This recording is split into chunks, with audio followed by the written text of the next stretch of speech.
Now, before we begin the program tonight, I want to take a moment to acknowledge that MOHAI stands on the historic and contemporary lands of the Duwamish, Suquamish, and all Coast Salish people. We acknowledge the forced displacement of Native communities from this land while honoring the endurance of the Duwamish people who still live here. To this day, the Duwamish people have yet to receive federal recognition. And we encourage you to visit the Duwamish Longhouse and Cultural Center website to learn more. If you are joining us from outside the Seattle area, welcome. You can find out more about the Indigenous communities near you at a link, nativeland.ca, which Rachel's going to drop into the chat. And I want to note that this program is taking place in an era of unprecedented protests against the police violence towards Black people. These protests in our community and across the nation continue to be a call for action for each of us to state unequivocally that Black lives matter. And MOHAI stands unfalteringly with those who are calling for justice now. And with that, I am happy to introduce you to our two speakers tonight. So if I can have Leonard Garfield and Sandeep Kaushik join us on screen, I will introduce you. Welcome to both of you. Thank you for being here. Hello, yeah, thank you for Thank you, Nicole. I'm going to tell people a little bit about you. So I'll start with Leonard, who is actually MOHAI's executive director. Leonard Garfield is a Seattle historian who previously served as director of the King County Office of Cultural Resources, which many of you now know as For Culture, and as Washington State Historic Preservation Manager and State Architectural Historian, where Leonard directed the Washington National Register of Historic Places. We're very lucky to have you sharing your knowledge with us tonight, Leonard. Thank you, Nicole. It's great to be here. Great. And Leonard will be in conversation with Sandeep Kaushik. Sandeep consults on politics and public affairs all throughout Seattle, has worked on numerous campaigns, including those of the city's last two elected mayors. A former journalist, Sandeep previously handled communications for the King County Executive, was a staff writer at The Stranger, and was the Seattle correspondent for Time and the Boston Globe. Sandeep, very impressive biography. Thank you so much for being here. Thank you for having me. And I'm going to let you two jump into conversation. Okay, well, great, Nicole. Thank you. And thanks also to the RealNetworks Foundation for their incredible support today. Following the lead of Nicole and to help our low vision audience, I'm a white guy in my middle age, or not, in my home office on a snowy day. And Sandeep, I'll let you describe yourself a little bit. Yeah. I'm a person of Asian Indian descent with kind of Black hair that's kind of, peppered with gray, and Black glasses on. And I'm in my in the basement of my home in Phinney Ridge. Very cool. Well, Sandeep, I have to say it was fun to know that we were going to be in conversation, because I think, like a lot of Seattleites, I was a fan of yours when you had the byline in The Stranger. And then when you had the byline in Time magazine. I mean, that's pretty impressive. But journalists, of course, do the first draft of history. And I also know you're a historian as well. So it's great to talk with you, because in your current role as a political consultant, you also have a crystal ball and you can help us look into the future. So this is the perfect conversation as we begin to see that light at the end of the tunnel. What is the post-pandemic world in Seattle and in our nation and world going to look like? And how is that going to impact our political system and our democracy? So we'll be talking about that a little bit this evening. 100 years ago, as I guess we all well know, we had our first pandemic, at least the first one of modern times, the Spanish flu influenza, which was really devastating to Seattle. It killed close to 7,000 people, nearly 700,000 Americans, and perhaps as many as 50 million people around the globe died in the several years that the pandemic took place. And it's interesting to look at that history as Seattle emerged from that in terms of how things changed. Interestingly, like many pandemics, the end never is quite the end. The first time they thought the pandemic was going to end was in November of 1918, and the city officials declared that the pandemic was over. It happened to coincidentally fall on the end of World War I, the armistice, and everyone poured into downtown Seattle to celebrate without their masks. And of course, a few weeks later, everybody was sick again. So the pandemic did not end. But by the end of 1919, it really did in both Seattle and the nation. And that was a political year as we were looking toward the 1920 elections, especially the presidential election. And it was Warren Harding who rose almost from obscurity to win the election with the campaign slogan of the return to normalcy. There was a lot of debate about whether normalcy was really a word, though it's become part of our lexicon now. But it was that return to some semblance of normality after the pandemic, after the World War, after the socioeconomic upheavals of an era that people really gravitated toward. And so we see almost a marker in Seattle history between the turbulence of the 1910s, which culminated in the pandemic, and the seemingly quiet and more calm 1920s. And so, Sandeep, what I want to talk a little bit about is where we think we might be going now as we emerge from this pandemic, and draw some parallels and perhaps some lessons from earlier times. And let's start maybe with the physical landscape of our city.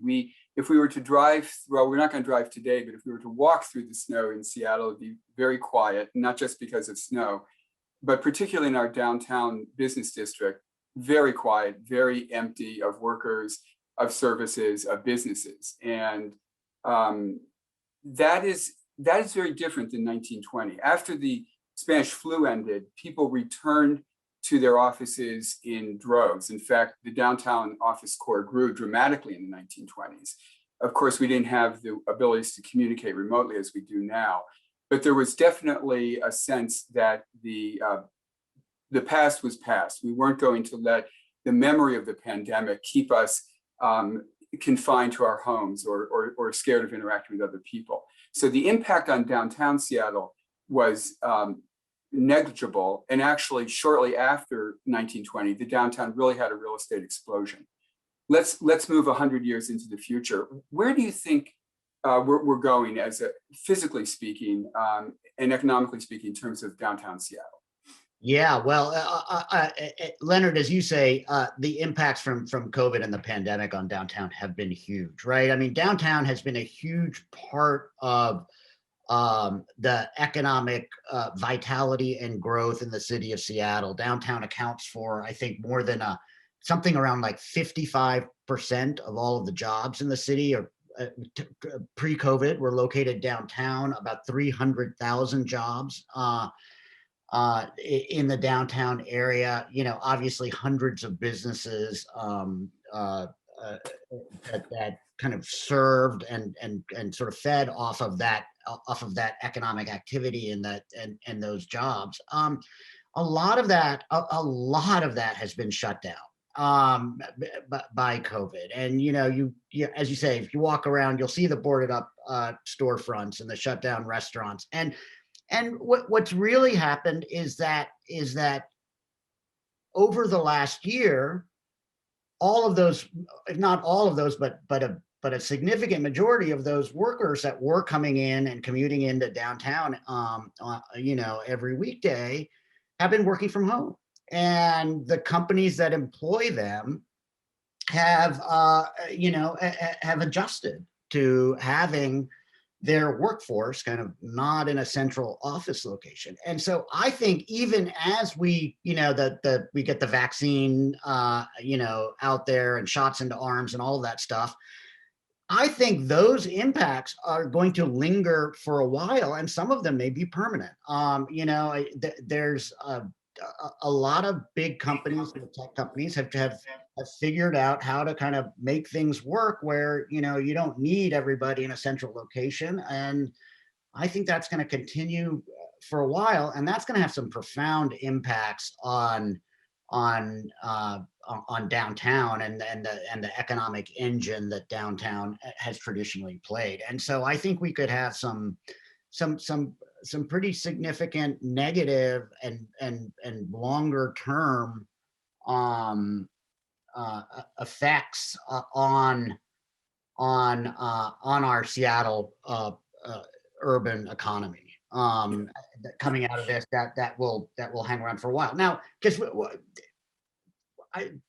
of the weird things about the pandemic is that the economic impacts have been so uneven. And so if you're hospitality or restaurants, the impacts have been really severe and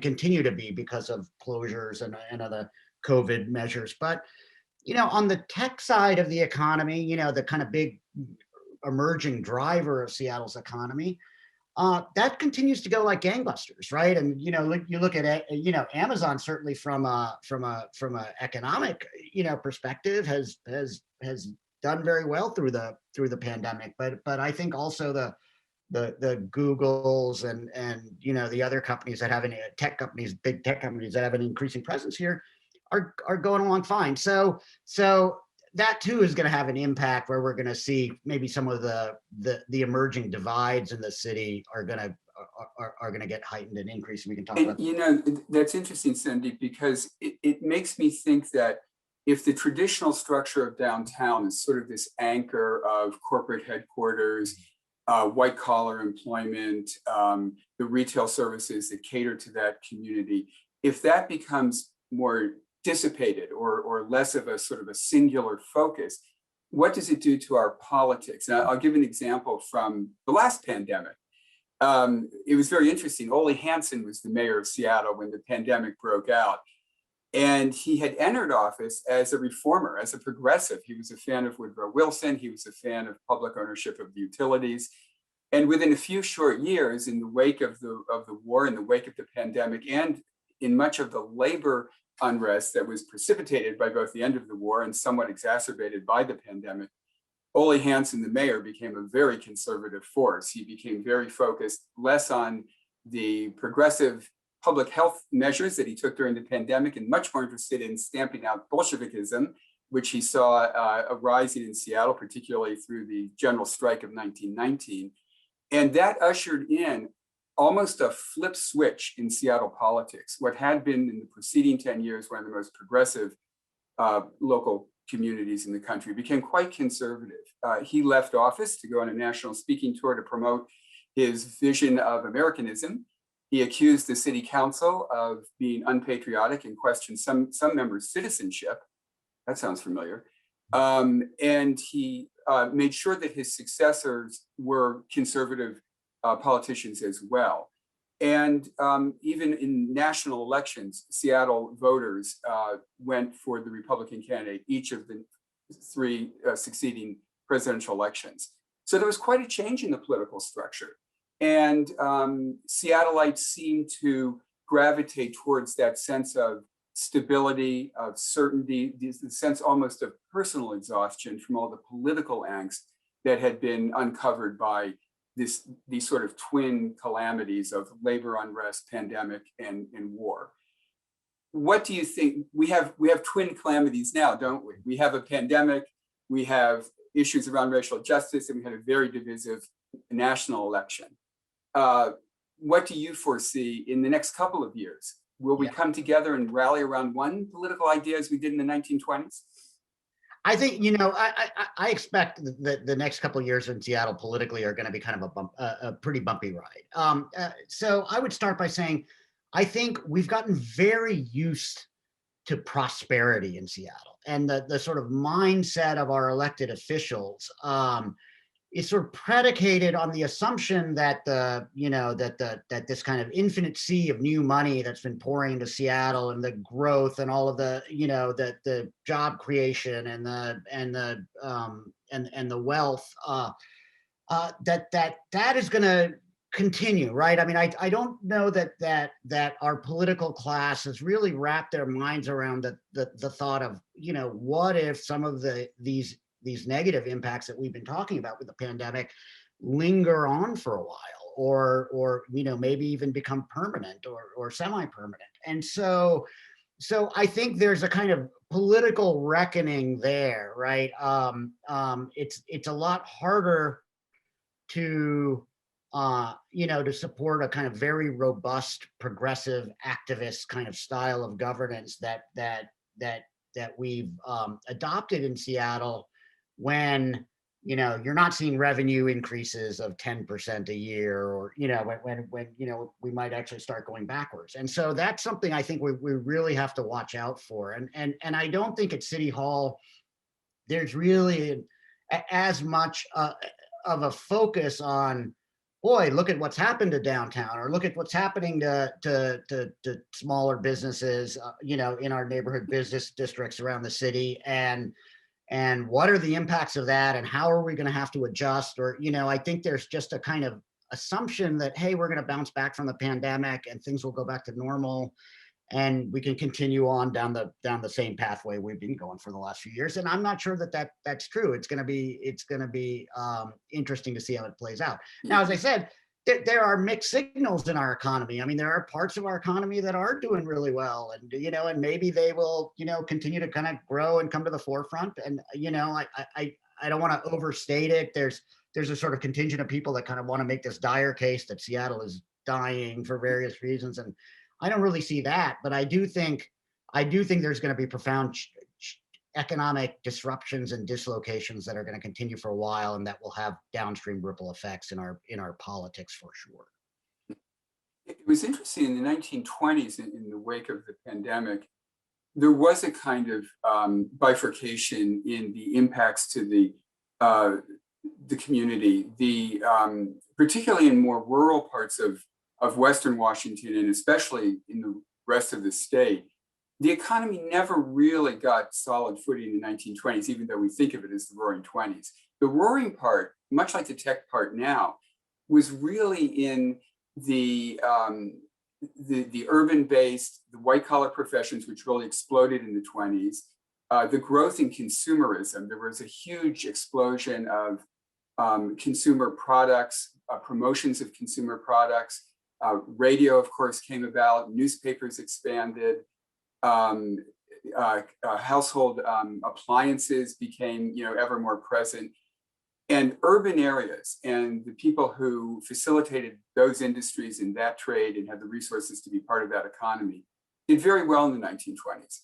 Those who were involved with the extractive industries, which were the other part of the Washington state and even the Seattle area economy, the people who worked in the woods or who fished or who worked in mines, actually did not do as well. And so we began to see in the 20s this kind of fraught relationship that, of course, would explode with the coming of the Great Depression. When the Depression hit Washington state, it hit us so very hard because those who were in the extractive industries had never really been brought into the economic boom times of the 1920s. And so they were disproportionately hard hit when the party was over in 1929, 1928. So I think there are some parallels there. But one of the things, Sandeep, that did happen in the 1920s is that people really reinvested in their communities. A lot of our neighborhoods have their roots in the 1920s. A lot of the architecture that we enjoy today is really of that period. There was a sense of not leaving Seattle as much as really kind of rooting oneself in Seattle. The city did not grow as much as it had in previous years because people weren't coming as much.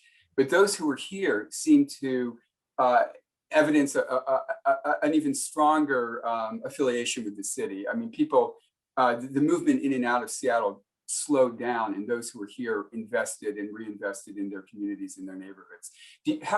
We hear about businesses leaving Seattle. I keep reading the paper about, now I'm being very parochial, but I'm reading the paper about, corporations are moving to Bellevue or they're moving to Kirkland. And of course, that's all part of a strong regional economy.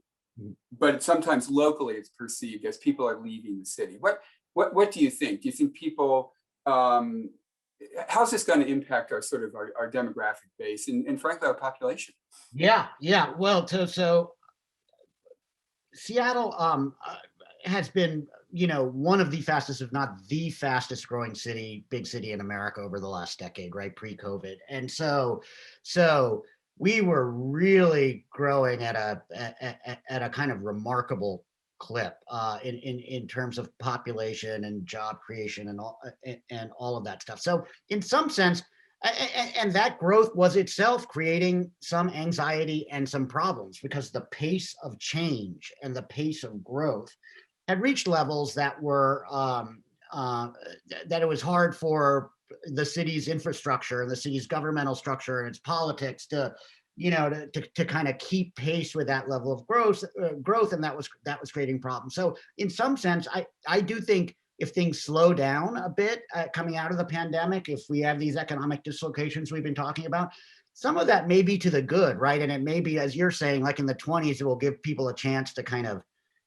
catch their breath and adjust to all of the change that we've had in the city. But I also think, though, that there's a likelihood that we're going to exacerbate some of the divides that had already been, emerging in Seattle's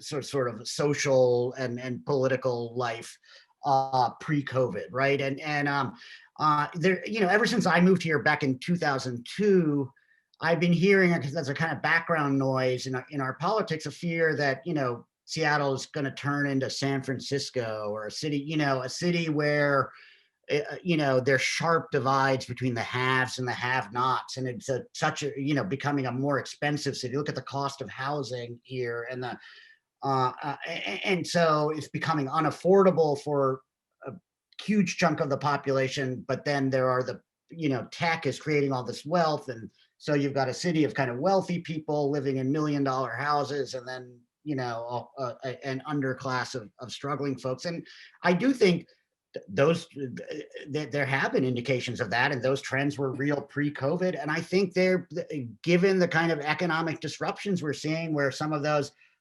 parts of the economy, like small businesses and restaurants and hospitalities, are really taking the hit, whereas the kind of more, the wealthier parts, high-paying job parts of the economy seem to be going along. Those divides are likely to get to be exacerbated, right? And those trends may accelerate, and that's something that's going to be a real challenge for the city's governing class. If we don't want to end up in a place where, we kind of hollow out the middle class and we've just got, rich people and poor people in the city, it's going to take some. COVID is heightening those challenges, and it's going to take some. Yeah, it's kind of like a moment of reckoning in some ways, because it sort of strips away some of by stripping away all the activity. You sort of look at what is really here, what's the foundation, and how we're going. One thing, I'm going to switch subjects a little bit, Sandeep, and ask your thoughts on some of the social and cultural impacts, because I think those things do touch directly on democracy. One of the outcomes of the pandemic last time, the Spanish flu, was the elevation of the role of women in civic life. Women, obviously, women and allies of women had spent decades, nearly a century, advocating for women's right to vote. And of course, right after the pandemic, that was adopted as a constitutional amendment. It had been adopted earlier here in Washington State. But women's presence on the political scene really came in the wake of the pandemic. The very first woman elected to a Seattle City Council seat was in the election of 1919.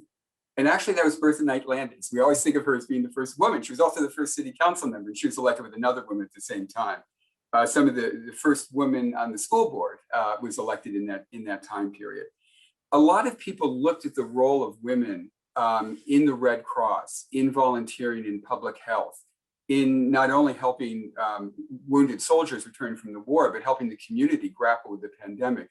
And they saw that sort of caretaking, writ large on a civic scale, as being an important trait for political leadership. And so through the 20s, we saw women take an increasingly important role, in part because of this experience that they gained through the pandemic. In some ways, that was a more lasting impact than the impact of the illness itself, which was so devastating, but whose long tail was shorter than the rising presence of women. Do you see any changes in our social arrangements that may outlast this pandemic, but who can trace its roots to this very troubling time? Yeah, it's hard to know. I mean, some of I think there has been a lot of social change in Seattle and churn that was happening even pre-pandemic, right? And we saw it really in our political, in our political leadership and sort of how the city kind of thinks about it, thinks about politics, right? We've seen a lot of change in the last decade. We now have a majority of city council members who aren't white, right? And that's really happened over the last decade. So Seattle has traditionally been a very white city, right? A kind of white progressive city. And I think, in some ways, it's actually become whiter, and in recent years, as you've seen displacement and kind of lower income communities that tend to be disproportionately non-white folks moving away to the suburbs, and because of the high cost of living here. But in our politics, we've definitely seen a kind of emphasis, even before the pandemic and the racial reckoning that's happened in 2020, with a desire to create to bring a greater diversity of voices to play in our political, in our civic life. I do think that, just as we were talking about how COVID and the pandemic may magnify and deepen some of our economic divides, I think that probably the same is true with our political divides as well, right? And so, to step back for a second, I would say, I advise a lot of candidates. I've worked with the last two mayors on their campaigns. And what I tell people who come to me and say they want to run for office in Seattle, and I tell them Seattle is a very progressive city politically. But within Seattle progressivism, there are some very fierce splits and battles and divides. And the central fault line of Seattle politics is a battle that I would say is between what I would call left activists and kind of consensus or communitarian progressives, right? And left and the communitarian progressives had been the sort of dominant culture, part of the political culture of Seattle until about 10 years ago, and now it's close to evenly split between the two camps. And the battles between the two camps are fierce. They have strong differences in how they kind of see the role of governance and how you do government and how politics works. And so on the left activist side, it's a kind of politics that says, it's good guys versus bad guys, right? And it's a version of politics that's about sort of staying pure and maintaining fidelity to one's core political values. And even if that means we're not going to kind of make progress, it's a more adversarial style of politics. And it's about, the battle is almost as important as the outcome, right? In that kind of politics. The older style of politics that what I would call communitarian progressive politics is really much more about, the Seattle way and process. It's about consensus, bringing people together, finding common grounds. Compromise is not a dirty word. Let's go in a back room and kind of figure it out, but let's all figure it out and maybe have our fights behind closed doors. But when we come out, we're all going to hold hands and sing Kumbaya and say, we agree with each other. And that is still a live style of politics in the city as well. And so, but you got to be kind of one or the other, right? Those are the candidates that win, right? You're Shama Sawant, or you're kind of Ed Murray or Jenny Durkin, who are mayors of Seattle, who kind of came from the consensus progressive side of the equation. So, that political split, I'm getting to bringing it back to COVID. That political split is driven by some significant demographic splits in this. So older voters, and by older I mean kind of 45 to 50-year-old and up, they tend to be the kind of communitarian, consensus progressives, right? They want to see a more collegial kind of politics. They want to see people working together. They want to see compromise. They want to see stuff get done. Younger voters, 45 and under, are much more, ideological and kind of in this left activist sort of camp. And that divide is also mirrored between homeowners and renters in the city. When we do political polling in the city, there is a huge divide in the political performance of those who own their own homes versus renters. And it's about a 50-50 split, those in terms of the city's residents, of people who own homes and people who are renters.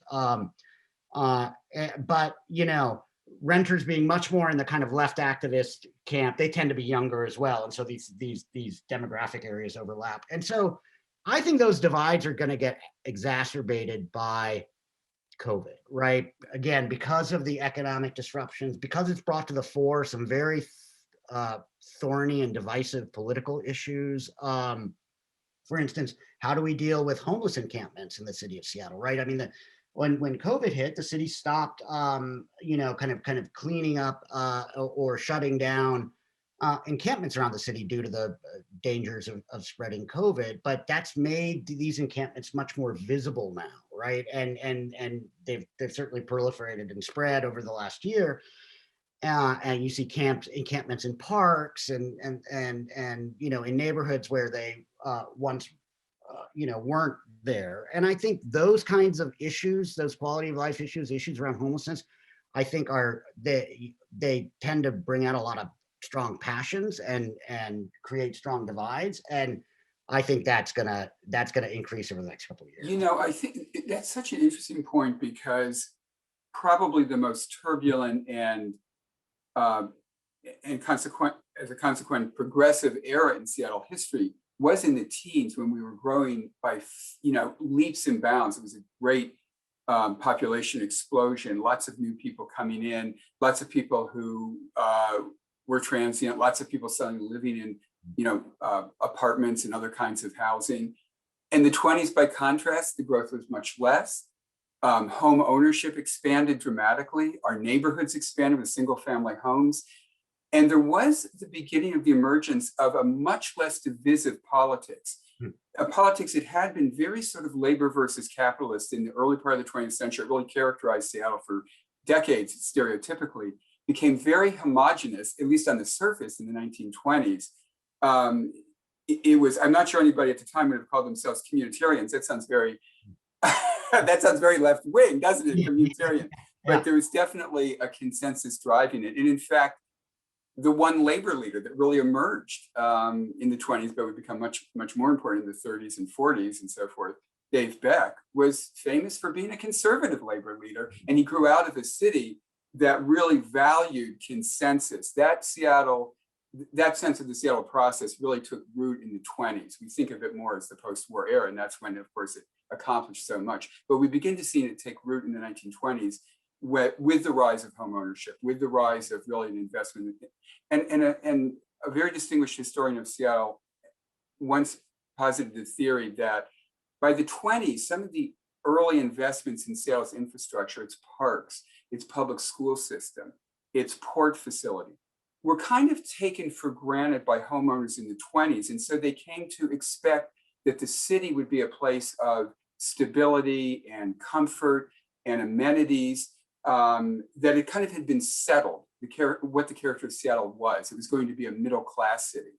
And that really emerges in the 1920s. And to some extent, the dislocations of the pandemic could be placed in counterpoint to that. So it will be interesting to see, as you say, Sandeep, whether our post-pandemic era coming now will gravitate towards a sense of stability wherever we cluster to, or whether this kind of divisiveness will extend for some years. And I think you perhaps were suggesting it might.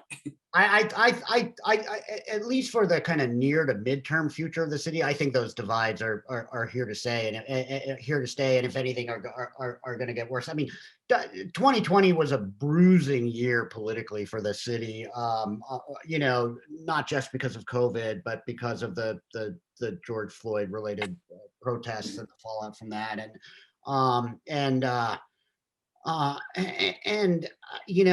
Since I've been in the city, so now almost 20 years, I think we're probably more fragmented and divided politically than we ever had been. And we're going, remember, in 2021, this year, we are going to have a major political races we're going to be choosing a new mayor, since Jenny Durkin has announced she's not running for another term. And we have 2 at-large council seats that are on the ballot. One of them is going to be an open seat because the council president that currently occupies it, Lorena Gonzalez, is announced she's running for mayor. And I think those are going to be knockdown, drag-out political battles between the kind of left activist side and the more, kind of consensus progressive side or what have you. And I think those are going to be fierce battles this year. And I think it might be possible, to your point, Leonard, that there's a left activist supermajority on the city council already coming out of the 19 elections. If they capture then the mayor's office and hold those two at-large seats, maybe you could see a kind of, left hegemony, right, in our politics.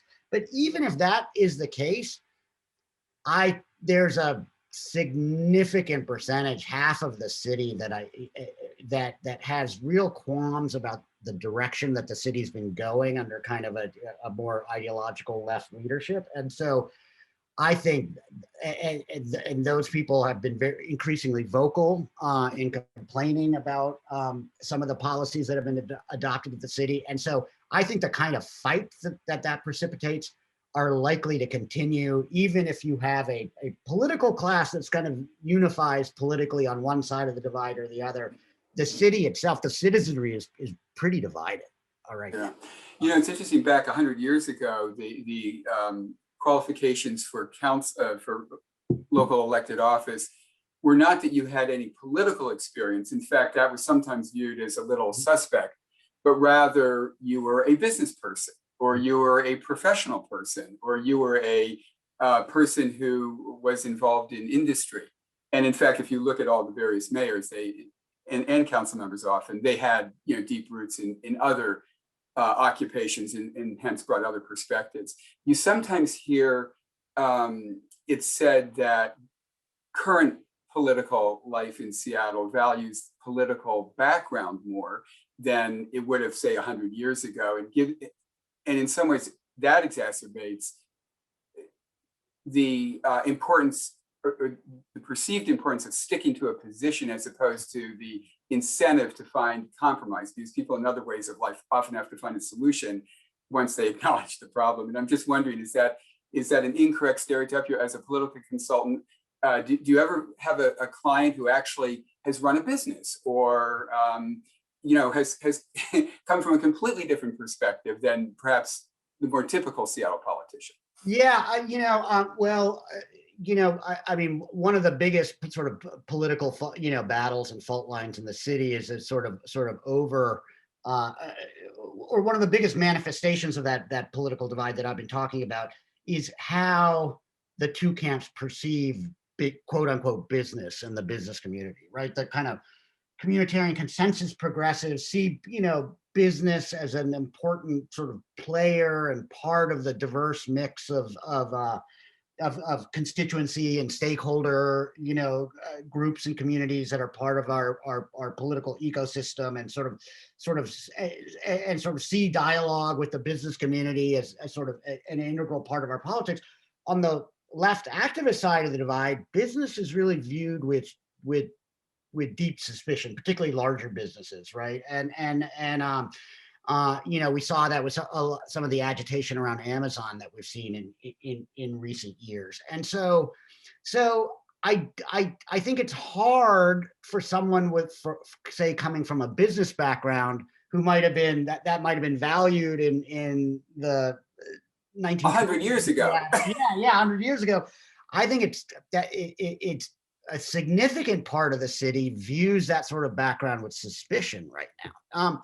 That said, the sort of folks that tend to get elected up, we have a very well-developed, what I would call movement progressive infrastructure in the city. It's a constellation of nonprofit and advocacy organizations and politically active labor unions and so on and so forth. And it's people that already have strong ties to that movement progressive infrastructure that tend to kind of run and win. Now, often, a lot of the people that we've elected to the city council in particular haven't held a political office before, but they have been well integrated into this kind of movement progressive ecosystem that has really kind of come into its own over the last decade in Seattle. And I do think that probably, continues right now. we will see this year, I think in the 21 races, I think there is a possibility that we have one candidate, Sarah Nelson, who's a small business owner. She owns Fremont, co-owns Fremont Brewing, who's going to be running. She ran last time and wasn't successful, but she's running again. I've heard a number of other small business owners kind of reach out to me and say, we're unhappy with some of the things that are going on in the city right now, and we feel like our voice is not being heard at City Hall. And I may be thinking, this, and we're kind of thinking this may be the year for us, given that the serious impacts that COVID has had on small businesses around the city are kind of front and center. This may be the year for us to run somebody like that and potentially win. I mean, we will see. I'm a little skeptical that those sorts of candidates are going to be successful and win out, but I think there is a point to be made there that if any year that could happen, it's a year when some of these issues around small business and the downtown and some of the stuff we've been talking about, that plight is so visible that could impact the electorate. Yeah, I think it is interesting. I mean, historically, if you look at the really transformative figures in the city's history, people like Jim Ellis, who was amazing, was a lawyer. Joe Gandy, who brought the World's Fair here, was a car salesman. Henry Yesler was an industrialist and was a great mayor for the short time that he was mayor. So different backgrounds, sometimes it can yield really pretty wonderful results too. I want to end, because I know that we're running close to our question and answer time, but to talk about the personal level of engagement with democracy in the post-pandemic period.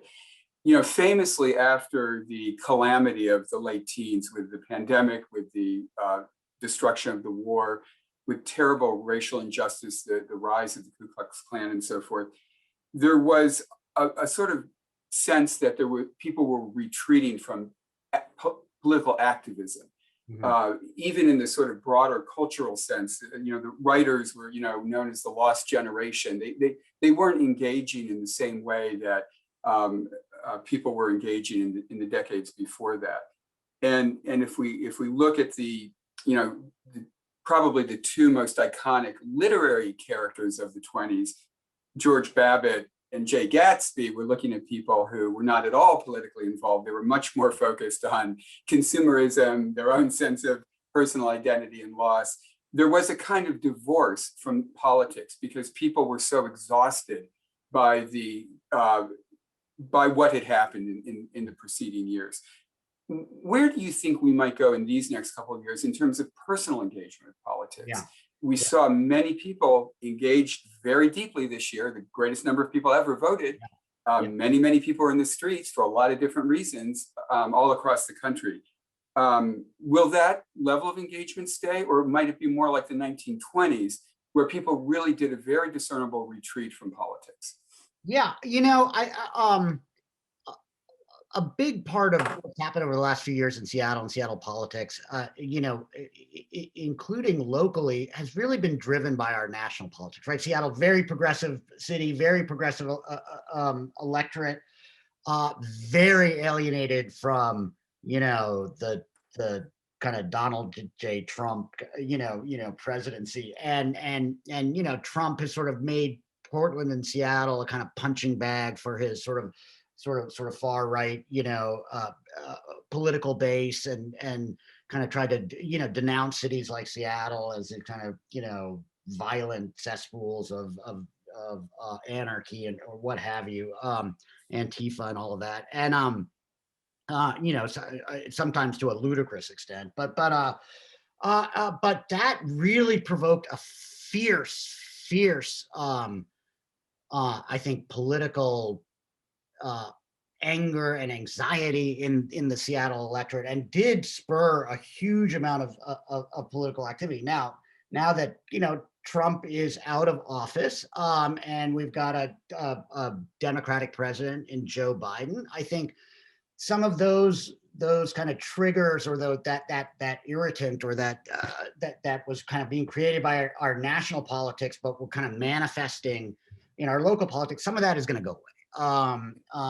That said, there are parts of the city, constituencies in the city that are really fired up and really engaged, by the racial conversation and reckoning that we've been having over the last, year, that's really fired up, particularly among some groups of younger people have really fired them up. I think we'll see that manifest in these 21 council and mayor's races. On the other hand, there are a lot of folks that have been kind of, as I was saying earlier, have been kind of turned off by the current direction of the city.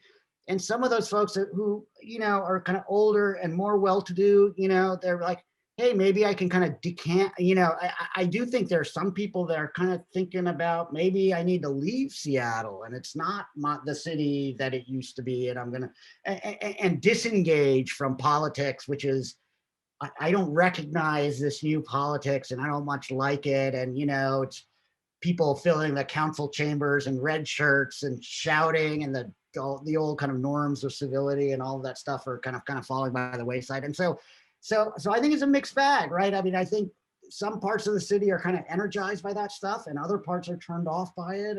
But I do think hopefully our national politics may be a little bit calmer in terms of how it interacts with our local municipal politics, and that may help to sort of take the temperature down a little bit. We'll see. Interesting. Well, thank you, Leonard and Sandeep. You've generated lots of questions. So I've got several for you. I also just want to do another call out. If you haven't posted your question in the Q&A box, now is the time. Actually, building off of what you just said, Sandeep, there was some question about the housing changes and how that might impact the political divides you're discussing. We're noticing many Seattle renters have moved out of Seattle during the pandemic.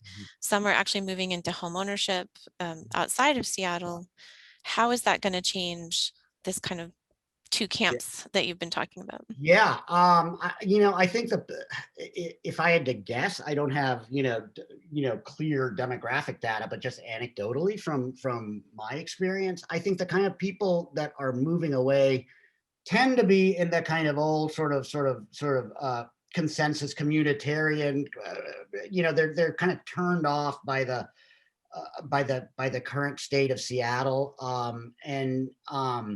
the sort of stranger readership, right? The kind of younger renter, stranger readership, they may not just economically have the same kind of options, right? That some of these people do, that I've got a, 6-figure job and a house in Seattle and I can sell that and go buy a place, a bigger place out in the suburbs and kind of get away from all the perceived turbulence and turmoil of the city of Seattle. So I do think that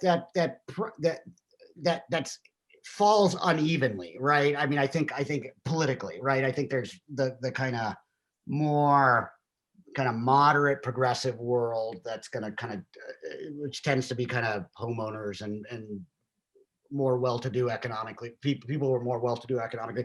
Those people maybe will see more migration out. But I think the kind of more rah-rah, left activist renter class in Seattle, I don't know that they're really decamping or going anywhere. So I think it might push our politics a little further in that left activist direction. And I think I think another thing that's kind of interesting is I've also read statistics that people are moving into Seattle from other places that are even more, expensive or more facing even more struggles, which kind of reminds me that in the 1920s, I think it's the first time I've seen recorded in newspapers and other places that we don't want people from California to move in. And but the real reason they were saying that in the 20s is we were very jealous of California because, as I know Maureen knows, who's on the call today, California was booming in the 1920s, way more than Seattle was. So we were a little bit jealous of that. So we kind of settled on this idea that we were going to be an insular community and very proud of it. We didn't want a lot of people to come in, and not too many people left either. But it will be, I think people will still come here. It's just interesting, who will those people be? Yeah. And I think and Leonard, that's so, that's such an interesting point. And it makes me think, and this is a little bit counter to what I was just saying, but I do think, if the pace of growth in Seattle slows, right? Slows noticeably. And we have this period, sort of lingering period post-COVID. where we're not having the kind of, boom, frantic kind of frenzy that Seattle has experienced over the last decade. We've already seen in the COVID era, rents have come down noticeably. And if that sort of continues and we see kind of housing prices stabilize or come down a little bit, that could also then have a positive impact, right, in terms of addressing some of these big issues that Seattle's grappling with, like affordability and stuff like that. I think um, uh, slower growth leading to lower or more stable rents. I mean, rents have been growing in the city of Seattle over the last decade at a kind of probably an unsustainable pace. So some of this COVID may be providing some useful corrections, right, to an economy that maybe was overheated and creating some negative impact. So we will see. Great, thank you. Well, continuing on that kind of housing theme, and Leonard, you may be able to speak to this from some of your historical knowledge. There's an inquiry into how people live together, knowing that we have a lot of brand new large apartment buildings where people are kind of sharing space. Do people's behavior change significantly in this kind of group gathering or close proximity after the last pandemic? And do we think that may happen after That's this one? interesting. Historically in the United States, apartments were never viewed with much favor. They historically were called French flats. And I don't know what that meant exactly, but I think immorality had a little bit of a piece to do with that. The idea of people living in close proximity was viewed very negatively. It was only really in the early 20th century when cities like Seattle were really exploding, when people were pouring in and people were pouring in without resources. They needed a place to live right away, that multi-unit housing really became acceptable. And so suddenly you had these sort of grand apartment houses on First Hill, and you had these basically rooming houses in Pioneer Square and in Belltown and in many neighborhoods. As the economy slowed down and as it stabilized and as it became a more middle-class community, we really saw the preponderance of the single-family home really become embedded into the very idea of what it meant to be a Seattleite. We are, I think, among large cities, and Sandeep can correct me on this, but I think we are historically disproportionately a single family, a home-based community versus other large cities. I mean, New York obviously is on one extreme. We're, I think, very close to being on the other extreme. That's changed in the last 10 years. The question will be, will we go back to being more of what we had been in the 1920s when single family homes really were? And so single family homes shrunk in size because everybody wanted that home. They wanted to live with just their nuclear family, and they wanted to have a yard. And we can drive through our neighborhoods today and see the results of that. It will be interesting to see how that evolves over time. Yeah, I live in Phinney Ridge, right, and single family neighborhood and in Northwest Seattle, and you totally, to your point, Leonard, this is a neighborhood that kind of these was a neighborhood of bungalows that were built in the 19-teens and 1920s in particular. And the phenomenon we've been seeing in this neighborhood over the last decade, again, as sort of wealth has increased and housing prices have risen, is people come in and they tear down the old bungalows, the old little bungalows from the 1920s down to their foundations and put a much bigger house on top of it, which you then sell for 1.6 or 1.7 million dollars to somebody who's probably moved here recently and has a high-powered tech job or what have you. And so that's been kind of transforming our single-family neighborhoods, right? Gentrifying them as housing prices have risen. But the folks who live in those neighborhoods have traditionally been really, as you say, it's kind of woven in the fabric. This idea of single-family home ownership has been woven into the political fabric of the city for decades. They really are resistant to change. But the younger folks, the folks that are more on the ideological and kind of on the left activist side, the younger people who are living in apartment blocks in Capitol Hill or Ballard or what, they're much more urbanist in their political worldview. And they're sort of agitating for why is so much of the city kind of blocked off as single family neighborhoods, and that's part of why it's so expensive to live here, is because these people are kind of hogging too much of the land, and we need to try to loosen some of the restrictions in single family zones to allow greater density and more varieties of housing types. That's one of the big battles that I think we will be seeing play out over the next few years in the city. All right, well, related to housing, often, especially in our area, is education. And we do have a question about the education inequalities that have come about because of the pandemic. Talking specifically about the loss of in-person schooling for many students, we're looking at least a year and a half. What do you think the long-term impacts of that are going to be? Yeah, can I say one thing about the just a little historical perspective? Oh, sure. And Sandeep and I were talking about this a few days ago. Interestingly, in the Spanish flu pandemic, the demographic group that was most profoundly hit were young adults. For some reason, the Spanish flu just was virulent on what appeared to be otherwise healthy younger people. Very young people and very old people who are typically victimized by flu pandemics were not so much in the Spanish flu as were those middle adults, younger and middle-aged adults. That was the generation that really lost some grounding in the pandemic. The younger kids were able to continue schooling through much of that pandemic.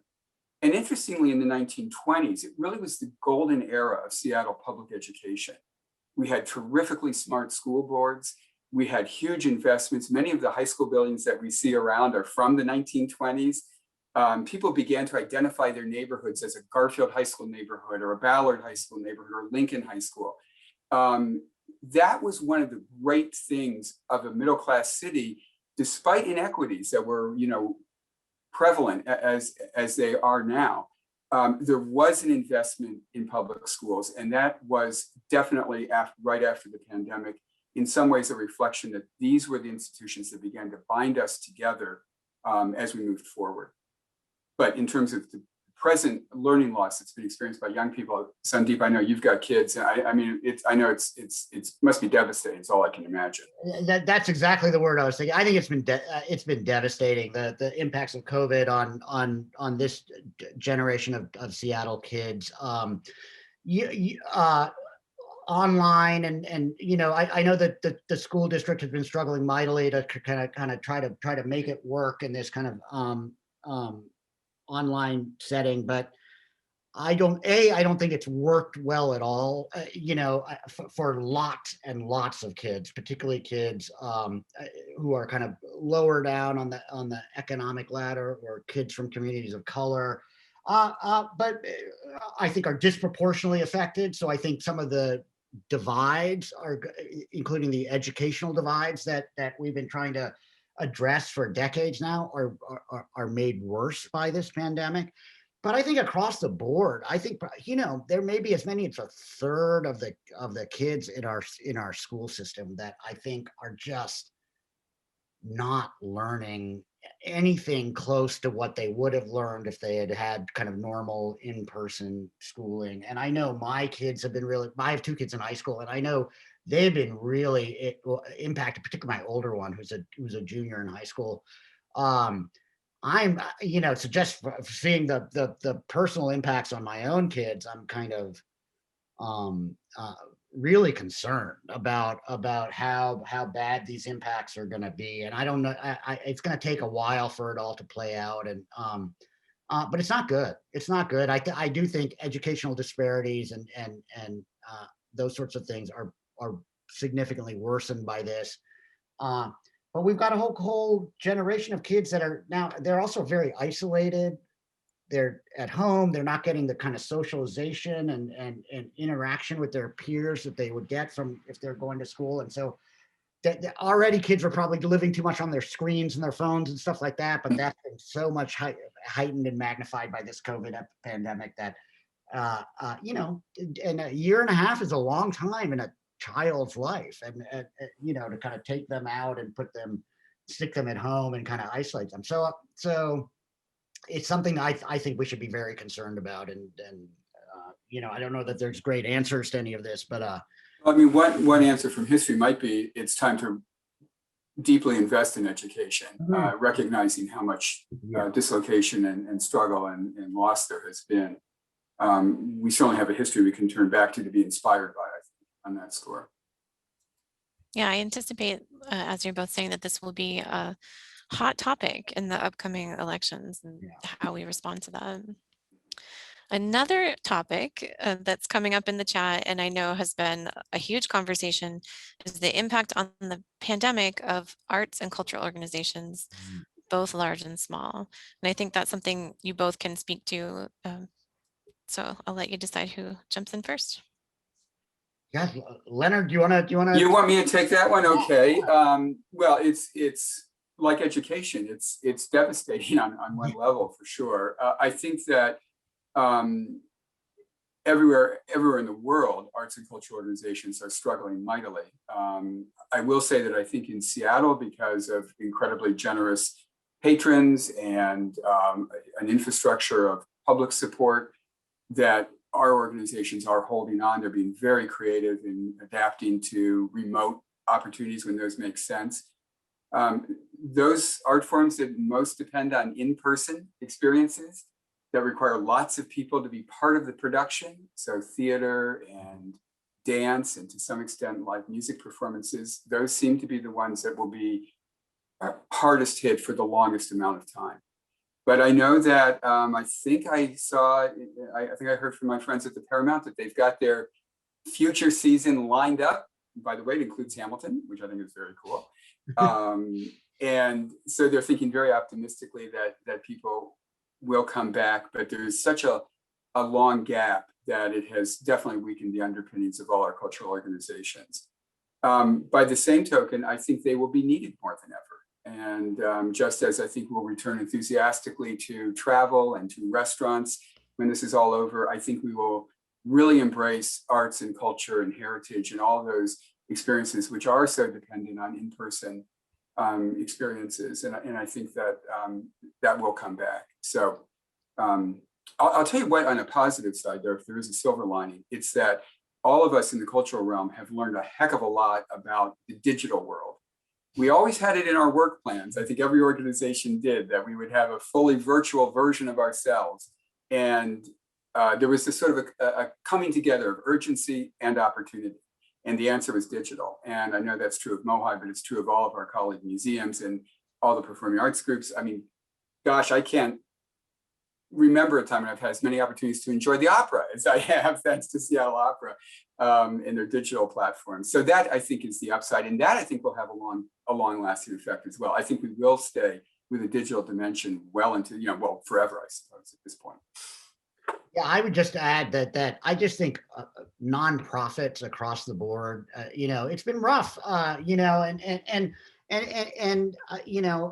I do wonder how quickly it will come back, that people will be able to, feel comfortable, going to see a performance or a play or something like that. And so I think, again, that the impacts here and how it's sort of reshaping how we congregate and interact, while we may do more digital stuff, the in-person stuff may take a while to come back. I know Downtown Seattle Association, I was talking with someone over there, and they were saying they're expecting, at least 2 years before for downtown to start showing the same, anything like the same level of pre-COVID sort of, activity around that stuff. And I think for arts and cultural organizations too, it may be a while, right, that they're going to have to kind of work through this. I'm on the board of Downtown Emergency Service Center, right, which is one of the largest homeless housing and shelter providers in the city. And I know, the impacts of COVID there in terms of raising costs and kind of changing how we have to serve the homeless population have been really substantial and significant. And I think that's true in every sector when you're talking about nonprofit organizations. And if there are negative economic impacts that linger, that's going to help potentially, dry up some of that generous, donor-based contribution stuff that comes into the organization. So I know, it's an ongoing issue and problem, and it's going to be for a while. We have a few questions that build on this concept of the recovery, the kind of bouncing back. And they all have different specific angles. So I'm gonna phrase a few of them for you. One is specifically thinking about Boeing and that industry. There's another question about aging worker with a disability, 5 years left to work. Is the economy going to bounce back soon enough to get a new high-paying job? And another question specifically wondering about MOHAI. When is MOHAI coming back? Oh, well, that's a good one. You know, I'm so glad you asked about Boeing, Nicole, because I had it on my list here to say, because one of the very cool things in our region about the 1920s is that Boeing really became an important industry. I mean, it really took off during World War I, but it really solidified during the 1920s. And among the things that Boeing did in that decade was they formed what became United Airlines. So they not only were building the planes, but they were thinking about the travel infrastructure as well. Completely new industry, completely new idea, brought in engineers, and of course led to such an explosion during World War II and into the jet age. That really was an industry that grew during the pandemic. I remember seen in the Boeing archives that they asked all their workers to wear masks in 1918 and to be sure not to spit directly onto the floor, but to use the spittoons. They were very conscious of their role in helping tamp down the pandemic, but they never stopped working in terms of the engineering creativity. So that's really where we can trace the roots to it. The future of Boeing, I'll leave to Sandeep to talk about. But I think that we can look at that experience of Boeing from the 20s and realize that there are going to be out there industries and companies, and in terms of economic recovery, there will be new businesses and new models of doing things that we can't even project right now. One of the reasons why the Spanish flu was often called the forgotten pandemic is because the economy did so robustly come back in such a short time after the pandemic that by the middle of the next decade, the roaring part of the 20s was happening and people were very happy to forget about what had happened. Personal income rose in 1926 by 38%. It was one of the most significant rises in American economic history. And by the end of the decade, right before the Great Depression, unemployment in Seattle was 1.2%. I don't think we even got that low in this last, this last pre-pandemic boom. So there is always, in American economic history, if history is any indicator, there are always bounce backs. I think the question is, what shape does that bounce take? How tall will it be? And will it, in fact, provide the high-paying jobs for the folks who are in the last couple of years of their career that the question wondered about?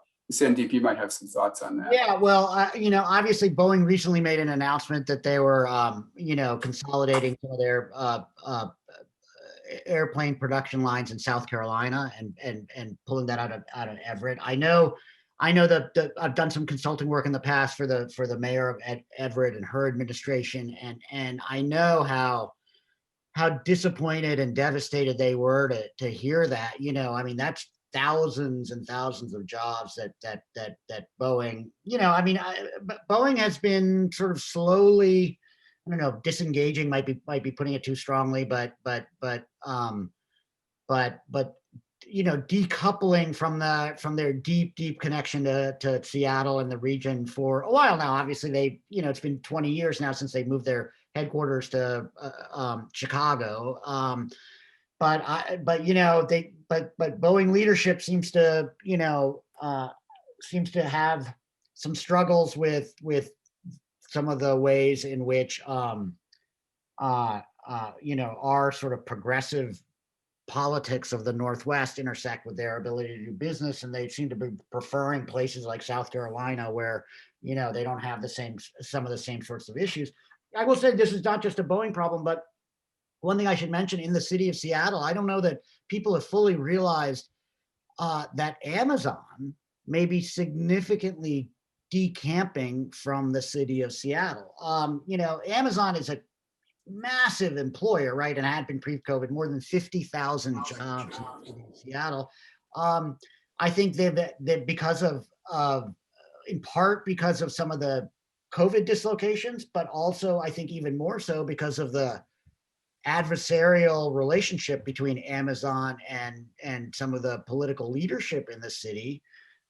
we're seeing them increasingly move a lot of those jobs over to Bellevue. And I think it's going to become fairly clear in the next few years that we may be talking about tens of thousands of jobs that Amazon is moving, maybe just across Lake Washington. But if you're thinking about the city of Seattle and the future of downtown and some of these issues, that could have a really significant and devastating impact here. So you've got kind of Boeing going to South Carolina, Amazon trying to find greener pastures in more congenial places, and those impacts could add up. Yeah, I think we have to, and this has been another thing, very sort of a common trope in Seattle history, is the challenge of thinking regionally and thinking beyond municipal boundaries. And I think that every generation, there's a moment of reckoning where we realize that it's going to take more than just one city to be the economic driver or the solution or the destination. It took everybody, around Lake Washington. I don't forget how many municipalities had to make the cleanup of the lake work back in the 1950s. And there have been many instances where municipalities in our region have been able to find common ground to address a more holistic view of the economy. So I think that may be, just to your point, Sandeep, that may be something we have to sharpen our skill set at, because it's clear that there will be some shifting of where workers are and where are the centers of the economic engines. One thing I just wanted to quickly add, and it was inspired, or it made me think of it when we were talking about Boeing, is that, Boeing was such an early player in the space race. We often think of them as just being, planes moving around in our atmosphere, but they were such a key player in NASA in those early years of the moon program, and they're now such a big player in space in general, as is Blue Origin, which of course is another company heavily invested in by Jeff Bezos, and there are other players as well. That may be another segment that continues to take root in our region and continues to grow, because we certainly have a long tradition of that as well. All right, we're going to start wrapping up. I do want to just respond to the MOHAI opening question that we are working on an opening plan. We are hoping, now we're in phase 2 as a region, as we all know, which means that restaurants can open at 25. I shouldn't say what they can open at, because I can't remember what restaurants can open at, but museums I know about, and they can open at 25%. So we're getting all our PPE ready to go. We're getting all of our protocols. We're getting an online time ticketing procedure in place. And our goal is in early April, we will be able to reopen to the public. We have a wonderful exhibit when you come back, which reflects very much on the topics we've been talking about, which is Stand Up Seattle, the Democracy Project. And then in late July 31st, we will be hosting an international traveling exhibit on the inventions of Leonardo da Vinci, which I'm very excited about. So a chance to think about history from a long time ago, but with such relevancy to where we're going to go next. And I hope that all of you will be able to join us safely when we are able to reopen this spring. So some hopeful things to come. And I wanted to actually pose the last question to both of you. Leonard, drawing from your knowledge of the 1920s, and Sandeep, drawing from your experience, what gives you hope for this coming decade? I'll jump in. So I moved to Seattle in 2002, and I moved here from Cleveland. Cleveland was, given the historical perspective, I mean, you could see living in Cleveland how 100 years ago, Cleveland was a major, dynamic, big city, center of industry, right? Steel and you can see these beautiful apartment buildings that are 100 years old, and these beautiful homes in places like Shaker Heights or Cleveland Heights, where I lived. And yet, when I lived there at the turn of this new century, Cleveland passed Detroit as the poorest city in America, right? I mean, it's glorious fate. Nothing was getting built. There was no opportunity. And so I really got to experience the 2 years I lived in Cleveland like a city that's really kind of in decline, right? And moving to Seattle, I moved here right after the 9/11 and the recession that engendered, and everybody in Seattle was like, "Oh, the dot-com boom is gone, and woe is us." And I was like, "What are you people talking about? This city is so even in the middle of this, so dynamic and so alive." And I looked out the window of my apartment on Capitol Hill, and there were still cranes in the middle of this recession dotting the horizon, building, and so I do think, it's a little bit of a cliche, but that Seattle really is a city brimming with innovation and activity and ideas, and we are a kind of knowledge economy success story, right? And I think that makes me optimistic about Seattle's long-term future, even if we have a few bumpy years, or there's a downturn for a while. The long-term prognosis, at least for the region, right, ought to be pretty good. Well, you took my thoughts right out of my head, Sandeep. 100 years ago during the pandemic, Seattle had one of the very first public health programs.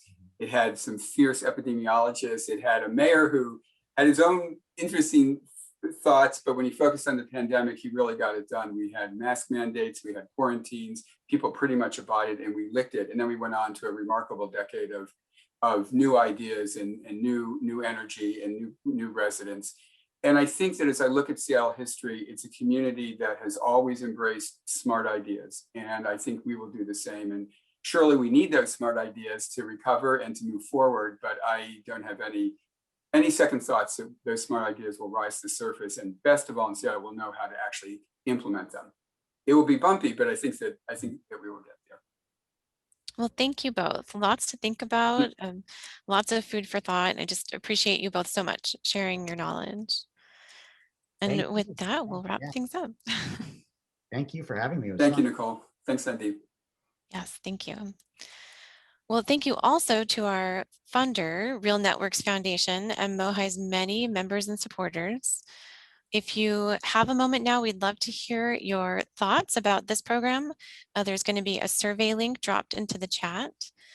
And we also want to ask that if you learn something new or enjoy the work that we're doing during really what is an unprecedented time in history, please consider making a gift or becoming a member to support future programs and help MOHAI sustain beyond this moment and into that hopeful future. We hope also that you'll join us next month for our last Democracy Dialogues of the series on Saturday, March 13th at 4 p.m. Legalizing equity in the marijuana industry. And thank you all again for spending a snowy afternoon with MOHAI. We appreciate you so much. Good evening and stay safe.